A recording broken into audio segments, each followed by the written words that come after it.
with even frosts being out of the way for most, and my confidence being at an all-time high that we will not see any weird winter-like weather coming through, I want to take this video to discuss how much of an absolute failure our winter season was. It was laughable, I'm going to be honest, when you think about it. I mean, we saw some storms, but very little snow actually fell throughout the metro area during this absolute failure of quote-unquote winter. The first time winter tried to make its assertion was actually 2 weeks after summer's final gasp, as temperatures soared to the upper 70s and lower 80s across the metro area. Yet 2 weeks later, high temperatures are struggling to get out of the 40s. To get into the 40s. And low temperatures are going well into the 20s. The low was 27 degrees Fahrenheit in Central Park on November 21st, but it dipped down to 22 degrees out in Islip. So Islip managed to make it to the low 20s in the month of November. I remember here it was 25 degrees with wind chills of 16 degrees. It felt like a winter morning out there, forcing my winter jacket to be broken out a lot earlier than I anticipated it to be. It was ugly, but temperatures did recover after this mid-November cold snap. I say mid-November because it really started a week before all of this happened, and we truly saw quite a winter-like bulge that actually made me wonder, is this going to be a bad winter? And that question was roaming through my mind. I thought that we were going to have this cold and snowy winter that turned out to be absolutely laughable. But, it was a reasonable thought at the time given how cold it was. Some parts of the metro area only saw lows fall to the upper 20s, but there are probably parts of the island that fell into the teens, given how cold Islip managed to make it. Now, through December, it was a colder than average month. The main reason why was because aside from a few warm snaps, one around December 6th through 8th and another coming in at the very end of the month, there was very little warm air and it felt truly like winter. High temperatures in New York City were largely confined to the upper 30s and mostly lower 40s. Low temperatures frequently fell down into the 20s, mainly upper 20s, but occasionally into the mid-20s, and it felt colder out on the island. In addition, on December 12th, a weak winter storm moved through. 0.8 inches of snow fell at Bridgeport, 0.4 at LaGuardia and Islip, and 0.1 inches of snow occurred at Newark, but JFK and Central Park just saw a trace of snow. And there would be no more snow for 7 weeks after that. There was a snow squall that did deliver measurable snow as close as Trenton on December 23rd, yet no snow fell in New York City that accumulated when the only cold wave occurred. And for the metro area, there were really only either 4 or 5 days that managed to have highs that were sub-freezing. 3 of them would occur consecutively. On December 23rd, an end was finally in sight to the cold snap. New York City hit 47 degrees at midnight the day before, which meant that it was their warmest day already since December 8th. And on the 23rd, the temperature soared up 11 degrees more to 58.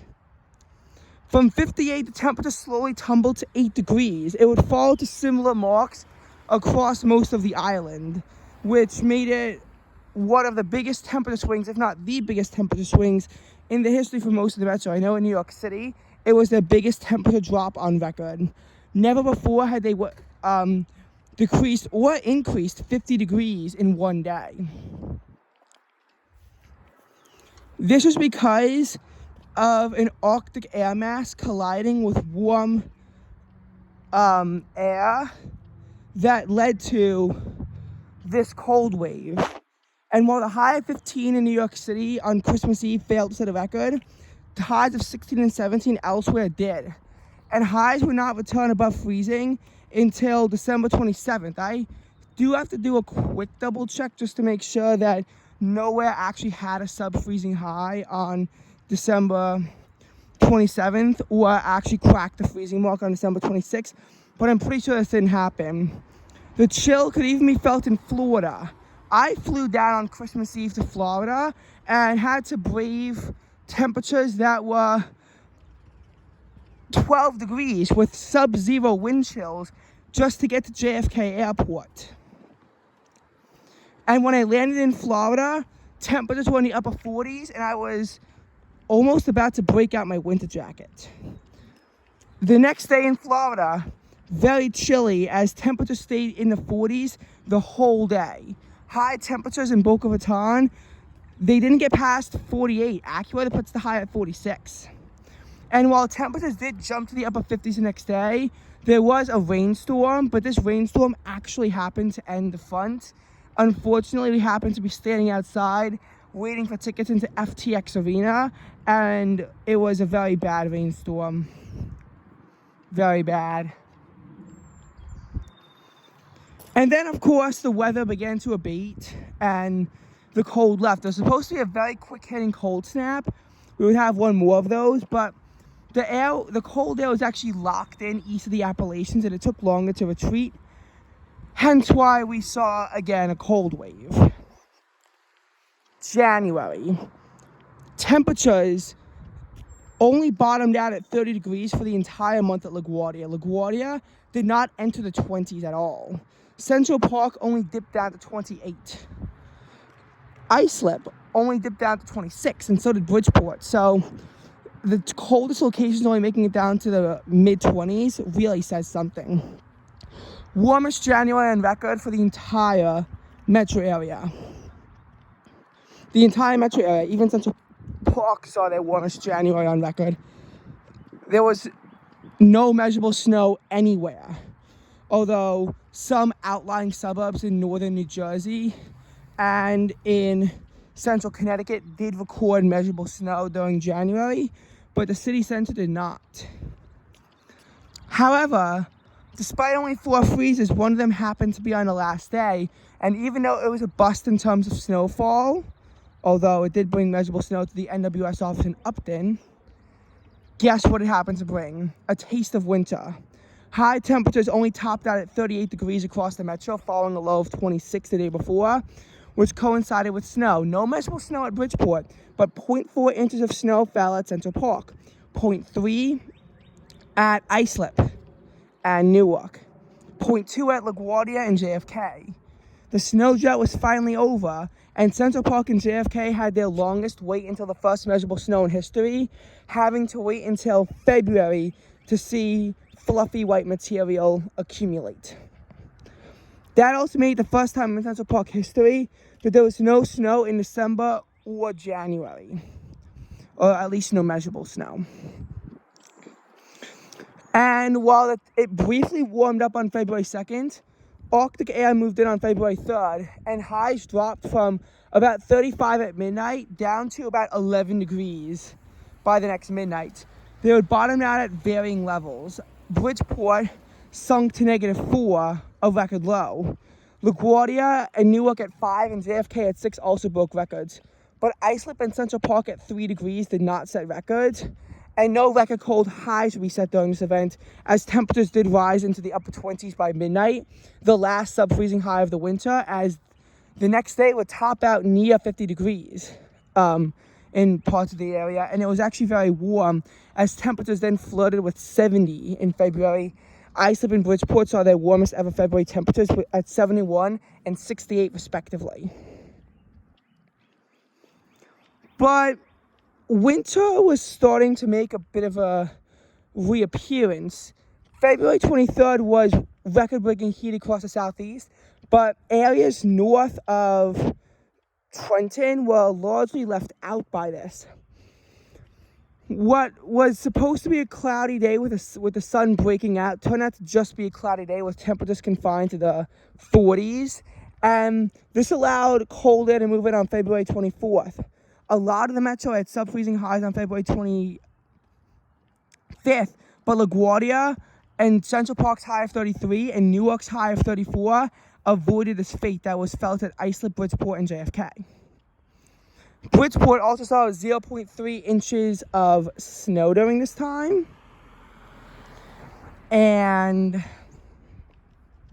well, you know, the sub-freezing temperatures. Temperatures did drop to 20 degrees at the major metro sites, with highs in some places topping out at only 28.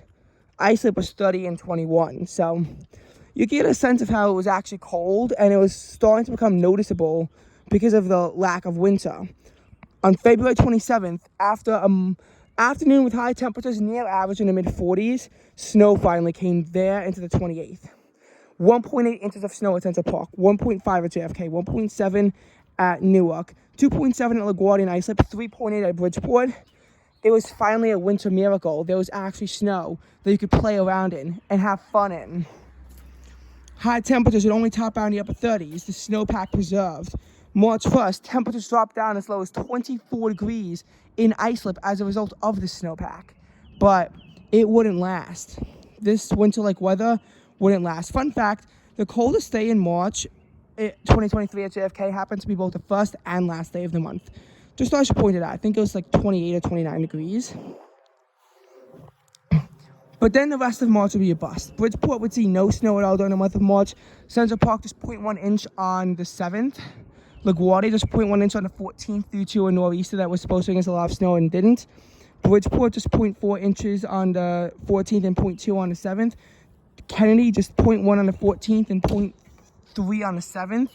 And Islip saw 0.4 inches on the 7th and 1.2 inches of snow on the 14th. There was actually a bit of accumulation in the metro area further east. It was the only day in March with a high in the 30s. And while there were a few more winter-like incursions of cold air, nothing really stuck around. And that explains why winter was such a bust.